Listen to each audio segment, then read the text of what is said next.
नमस्कार। सबसे बड़ा सवाल देख रहे हैं आप, मैं हूं निशित दुबे। पश्चिम बंगाल में विधानसभा चुनाव से ठीक पहले ईसीआई ने एसआईआर के बाद फाइनल वोटर लिस्ट जारी कर ममता बनर्जी की राजनीतिक नैया हिला दी है।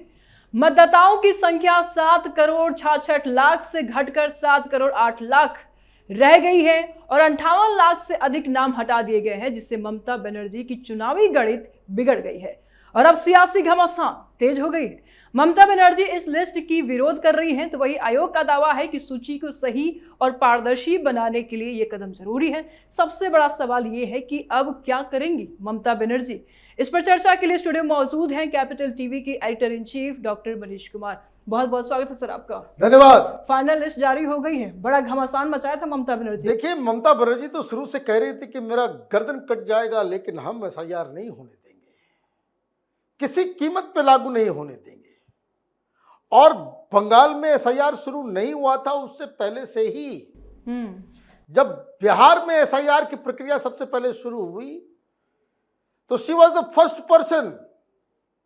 सुप्रीम कोर्ट में दरवाजा खटखटाने वाली सबसे पहली पार्टी वो टीएमसी थी। बिहार से कोई लेना देना नहीं ममता बनर्जी का, लेकिन महुआ मोइत्रा सुप्रीम कोर्ट चली गई थी कि चुनाव से पहले ये ठीक नहीं है। बिहार में तो हो गया, चुनाव भी हो गया, एसआईआर भी हो गया। अब जब बंगाल में हुआ तो ये छटपटाने लगी, कई सारी चीजें हुई। और ताजा मैं आपको बता दूं, जो लिस्ट आई है उसको जरा उसका संदर्भ समझ लेते हैं। मोटा मोटी 60 लाख नाम काट दिए गए, वो वापस नहीं जुड़ने वाले। वो 60 लाख नाम कौन है? किसी का मौत है, कोई रहता नहीं है, फर्जी था। और ये सारे वोट वैसे थे जिसको पश्चिम बंगाल में कहते हैं कि छापा मार देता है, कि टीएमसी अपने मसल पावर की वजह से इन वोटों को, भाई वोटिंग में कितना 80% तक चला जाता है। वोटिंग 80% वोटिंग होती है, तो उसमें जो फर्जी नाम थे उसकी भी वोटिंग हो रही थी। लोग जो एग्जिस्ट नहीं कर रहे हैं उसको भी, उसका भी वोट, मतलब आप देखिए 60 लाख लोग। और टोटल जो है आप ये समझिए कि 8 करोड़ मान लीजिए उसमें, और 60 लाख लोग जो है उसमें है ही नहीं। तो फिर ऐसे कैसे वोटिंग हो जाता था 80%? तो ये तो 60 लाख नाम गए, अब ये वापस नहीं आएंगे। ममता बनर्जी चीख रही है इसलिए कि अभी 60 लाख नाम अभी और कटने बाकी हैं, जिसको लेकर के जो ममता बनर्जी कोर्ट और सारी चीजें खुद, अभी आपने देखा कि बीच में वो आई थी सुप्रीम कोर्ट में, खुद अपीयर हुई थी। जो चीफ जस्टिस ने डांटा था कि भाई आप क्यों आई हैं, आपके बड़े अच्छे अच्छे वकील हैं यहाँ पे। तो खैर इतना रिगार्ड किया गया कि मुख्यमंत्री हैं, खुद अपनी बात रखनी चाहती है, तो वो रखी गई। लेकिन क्या हुआ? ढाक के 3 पात, कोई फर्क नहीं पड़ा। मकसद क्या था? ममता बनर्जी का पूरा गेम प्लान इस बात पे था कि इतना विलंब कर दो, इतना विलंब कर दो कि चुनाव 2022 की जो लिस्ट थी जिसमें सब फर्जी नाम के साथ, उस पे इलेक्शन कमीशन को चुनाव करने के लिए मजबूर होना पड़े। और इसके लिए इन्होंने आसमान जमीन एक कर दिया। लेकिन सुप्रीम कोर्ट भी सुप्रीम कोर्ट, उन्होंने कहा किसी भी कीमत पे आप कोऑपरेट नहीं करोगे तो चुनाव रुकवा देंगे, लेकिन अब वोटिंग होगी तो नई लिस्ट से होगी। अब कल भी लिस्ट निकलने से एक दिन पहले कपिल सिब्बल फिर चले गए थे चीफ जस्टिस के पास। क्यों? क्योंकि वो समय को नहीं हो पा रहा है, उसमें बहुत सारे सवाल खड़े कर दिए गए। तो सुप्रीम कोर्ट ने एक झटका दिया, कहा कि अच्छा ठीक है, आप अपने अधिकारी दे दो, अगर संख्या कम है। देखिए ये जो बाकी की जो 60 लाख नाम जो मैं बता रहा हूं, जो नाम कटेंगे, उसको लॉजिकल डिस्क्रिपेंसी के लिस्ट में डाला गया है। ये लॉजिकल डिस्क्रिपेंसी क्या है कि जब लोगों ने अपना सर्टिफिकेट वगैरह जमा किया तो मालूम चल रहा है कि एक व्यक्ति है, उसका भी नाम है और उसके बेटे का भी नाम है, फिर उसके दूसरे बेटे का भी नाम है, लेकिन जो बाप है उसकी आयु है 35 साल और बेटे की आयु है 32 साल और छोटे बेटे की आयु है 30 साल। मतलब 3 साल का जब वो था तो बाप बन गया, 5 साल का था तो वो दो बेटे का बाप बन गया एज से। तो एआई का इस्तेमाल किया गया, सॉफ्टवेयर का इस्तेमाल किया गया, वो भड़बड़ा करके नाम, इस तरह के लॉजिकल डिस्क्रिपेंसी का जो है, और भी कई सारे केसेस हैं।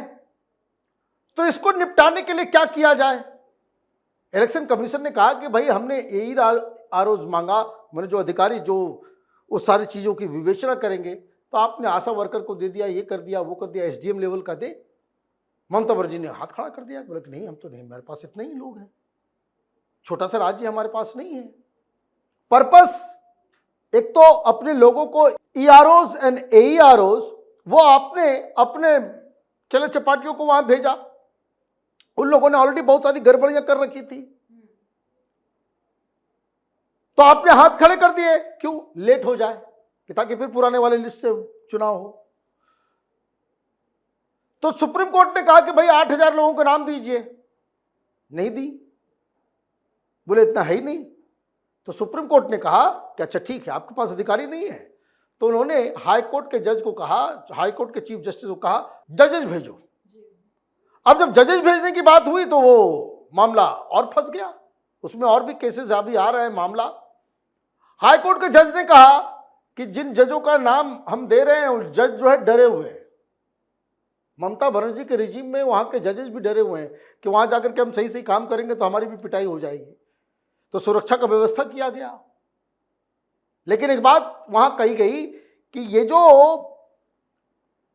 संख्या है और जितना हमारे पास लिस्ट है, उसमें तो कम से कम 80 दिन लग जाएंगे। तो फिर वो मामला आगे बढ़ गया, मतलब 80 दिन लग जाएंगे, तो इसका मतलब ये हुआ कि इलेक्शन का समय बाद बीत जाएगा।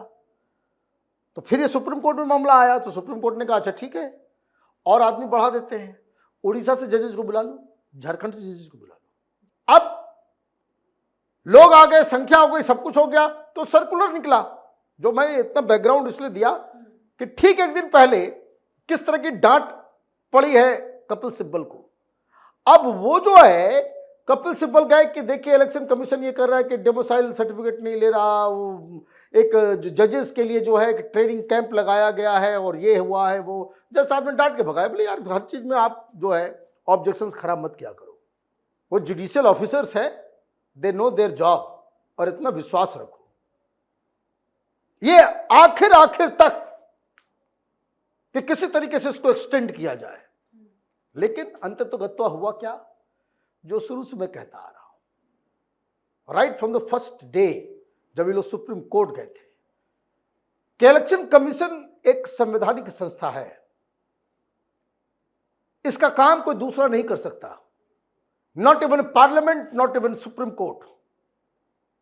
संविधान में क्लियर कट ये दायित्व कि इलेक्टोरल रोल कौन बनाएगा, तो इलेक्शन कमीशन, ये क्लियर है, ये काम कोई दूसरा कर ही नहीं सकता। इसलिए सुप्रीम कोर्ट जाइए, हाई कोर्ट जाइए, जितना डुगडुगी बजाना है बजाइए, आखिर में काम इलेक्शन कमीशन ही करेगा। तो वो चीजें हो गई। अब ममता बनर्जी का हालत खराब कि अब तो सब कुछ ये हो जाएगा, नाम भी कट गए, और अभी 60 लाख के ऊपर तलवार लटकी हुई है। अब आपको मैं एक एग्जाम्पल दे देता हूं।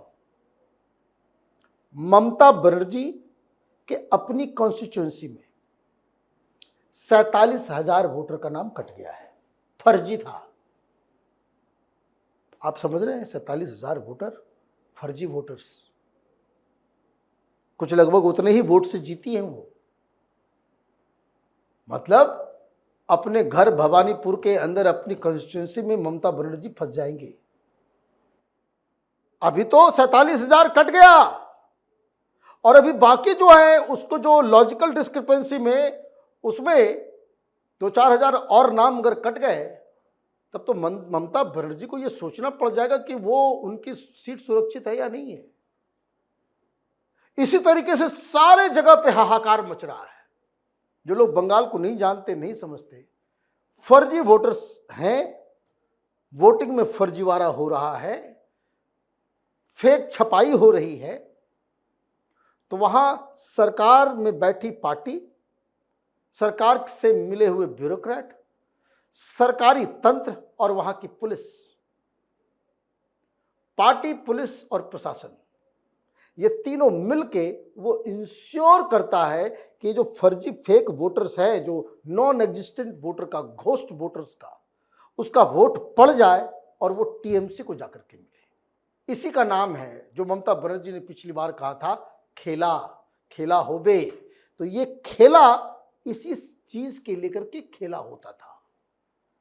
अब दूध का दूध, पानी का पानी हो गया है। अब भारतीय जनता पार्टी को देखना है कि भाई ममता बनर्जी से लड़ने को आप तैयार हो या नहीं हो। इलेक्शन कमीशन ने राब साफ करके साफ सुथरा इलेक्टोरल लिस्ट बना दिया। जनता परेशान है, जनता रेडी है परिवर्तन के लिए। सवाल 100 बात की एक बात है कि क्या भारतीय जनता पार्टी ताकत लगा करके, हिम्मत से टीएमसी के खिलाफ लड़ना चाहती है या नहीं। जी, बहुत बहुत शुक्रिया सर तमाम जानकारियों के लिए। धन्यवाद। फिलहाल सभी की नजरें अंतिम मतदाता सूची पर टिकी हुई हैं। सब लोग अपना नाम तलाश रहे हैं। चुनाव आयोग इसे पारदर्शी प्रक्रिया बता रहा है, जबकि विपक्ष सवाल उठा रहा है। ऐसे में आने वाले विधानसभा चुनाव से पहले ये मुद्दा और गर्मा सकता है। लाइक कीजिए, शेयर कीजिए और चैनल को सब्सक्राइब कीजिए। जल्द मिलते हैं नए अपडेट के साथ। दीजिए इजाजत। नमस्कार।